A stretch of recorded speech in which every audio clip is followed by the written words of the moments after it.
and they're not ready for what college offers. And in the last 10 years, the standards have declined, and I am supposed to teach them how to write essays and research papers, and they still can't write sentences. And these are not foreign kids, they're local kids. And my population is, of course, diverse. So it's a very interesting situation where instead of providing teachers what we need to make our classes full and rich, the system provides and creates band-aids to fix a problem, and you can't fix problems with band-aids. The wound is still there. And then they keep doing things to make us busier and busier and say, but it's all for the students, and this we find reprehensible because it is not all for the students. So the system is not, from my filter, from my lens, what it ought to be. Enlivening, enriching, wide-ranging, where students get an experience rather than what they want is a quick fix. So yes, there is a lot of confusion, and confusion, when my students are confused, I say, good, because this means you can find a way through it to an answer, because we want clarity. And when we get to clarity, we get to freedom, and truth is what sets you free. Challenges, of course, and when this is too difficult. I say, well, if it were easy, you wouldn't learn anything. So the fact that you're finding it challenging means we need to get something out of you. What is the meaning of the word educate? It comes from educare, which means to draw out. Not to push things into you, but to draw out from you, which process thereby is what empowers. Okay. And of course, I loved that you brought up Darwin, and you're absolutely right, because survival of the fittest is a phrase that occurs once or twice, and he talks more about collaboration. And if we look at forests and natural environments, they work because they're hybrid. And that's how they survive. And there's more and more hybridization in forests. When the tsunami happened in Indonesia, and I went to Sedona, which is in Arizona, a couple of years after that, there had arisen in one part of a forest water which hadn't come from before. And they feel that this was connected to that land and sea, and new plants are growing. So we are all transplants. I'm a transplant. I grew up in Devlali, which is near Nasik, which is near Bombay and Pune, in a military hospital, which was initially built for soldiers coming in from World War II, way back when, And so we are part of each other's history. We are not isolated. What happens in Egypt affects me whether I'm in California or whether I'm here. What happens in Palestine makes me weep. Those children need a home. So we're all connected. And our education system everywhere must be founded on the unitive principle.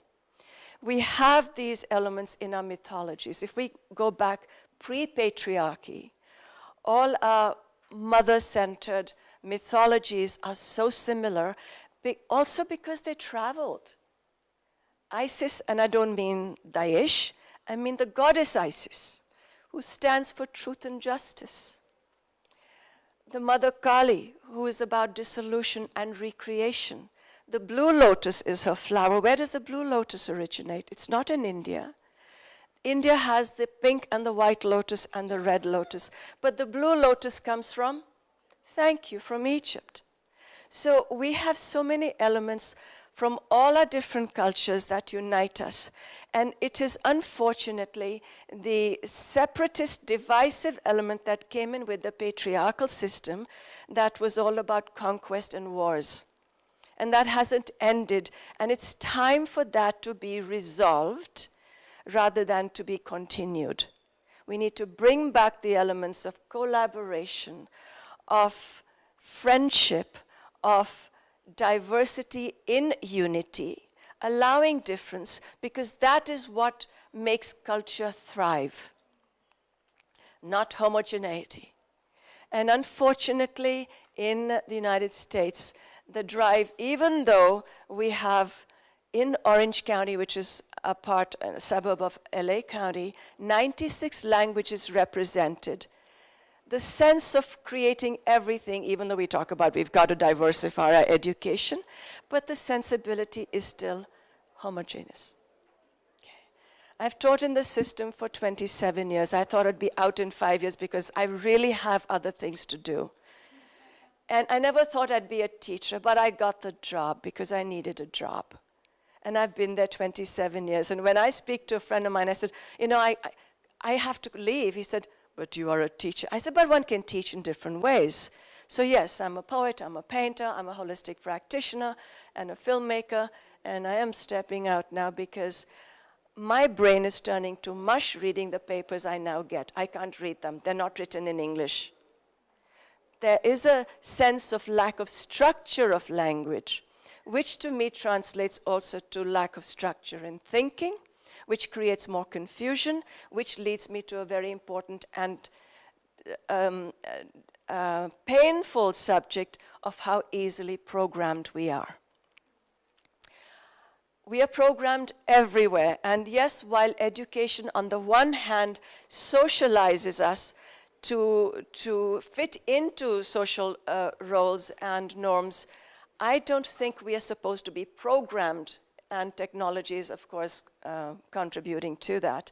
We are meant to be socialized into liberating each other to be authentic and whole human beings. What is happening now is complete opposite. We have same motifs on every TV show. Every episode is about pretty much the same thing. We have how many wars happening all at the same time, some of which we don't even know about some of them.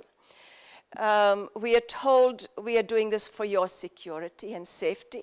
We know what else is happening. In fact, this is happening at my college. We have 150 cameras on my campus, and they want more. We are watched through the computers, and I want to get out of there. Okay. They have put cameras, and this was very interesting. You know, they have these hallways with the false ceiling and light. Come to campus one day, and these guys are removing those, and they say it's to put in a PA system in case there is an earthquake. And I'm thinking, the president and all of those guys are in another building. What do they know what's going to happen here? Who's going to do these are cameras. Come in, and these young Russian men, and I look at them, I said, you left Russia and your cameras, and you're putting cameras here, and they start laughing, of course, but it is very dangerous. And that's not what education system is about. Our television is doing a disservice. Our programming is doing a disservice. Our kids are on cell phones in the classrooms. That's a disservice to us, but also to them. And they don't have a sense of what the world is about. I did a sabbatical in 1913. I wasn't even born then. 2013, I tried 6 times before I was granted a sabbatical. One time I wanted to do something on creativity. And they said, what is this? Something else about personal narrative and how that can free us. What is this about? And then I ranted, and then they granted me one. So what I did was put all the topics that I'd wanted to do into one. So I discovered every generation of American is a child of war. America has been at war since its inception. And by that I mean United States. I don't mean all of the Americas. Every child. The problem is the wars happen everywhere else. So they don't know what it's like. But we now have drones.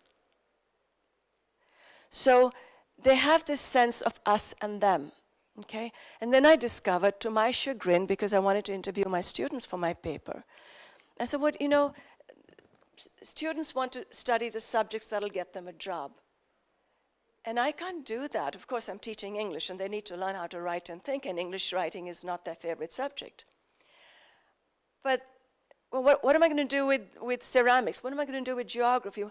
I learned they don't teach geography anymore in high school. I was shocked.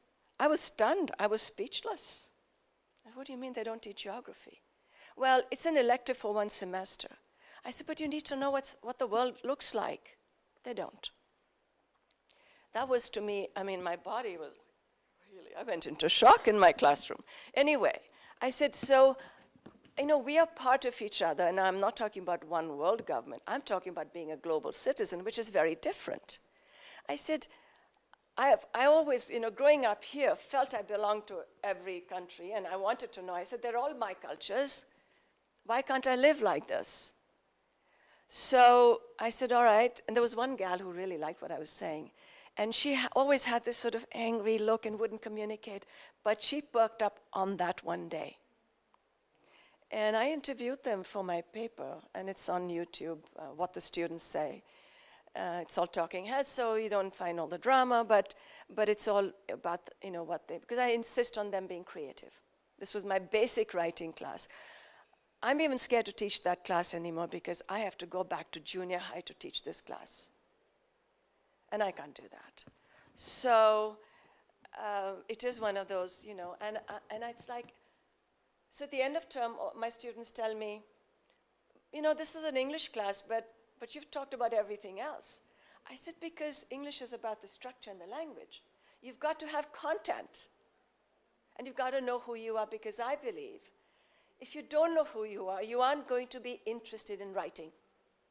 And writing is a process that also reveals to you who you are. Because how you choose words, how you choose sentence, how you structure everything is how you structure yourself. Some of you attended Power of Words, and we know that. I know there are people who say, words don't mean anything, it's about about the energy. But I differ. I am a poet. Words mean something to me. And words are very specific. And placement of words means a lot. And placement thereby also of grammatical constructs and symbols. So when I got this topic, they said, Sa Vidya Vimuktaya, I said, wait a minute, I can't speak in Hindi. I apologize. I can have a conversation, but I couldn't give a lecture in Hindi. They said, no, ma'am, it's in English. And I should be fluent in Hindi too, right? So knowledge is that which liberates, and that is exactly what our schools need today, because we want people to be growing up, not to be programmed into a very limited worldview, but to understand that we are a part of each other. Therefore, we need to encourage more creativity. And in this basic writing class, I insisted on teaching them 3 motifs from mythology: the creation story, the hero, and the underworld. Yes? And in the underworld, they were scared. I'm like, what's so scary? Oh, you know, they go down and it's scary. I said, but you watch American TV. Isn't that scary? You know, there wasn't a sense of the underworld as characters and situations. They thought it was death. I said, what's wrong in dying? We die every moment. So they've been sort of programmed with this limitation.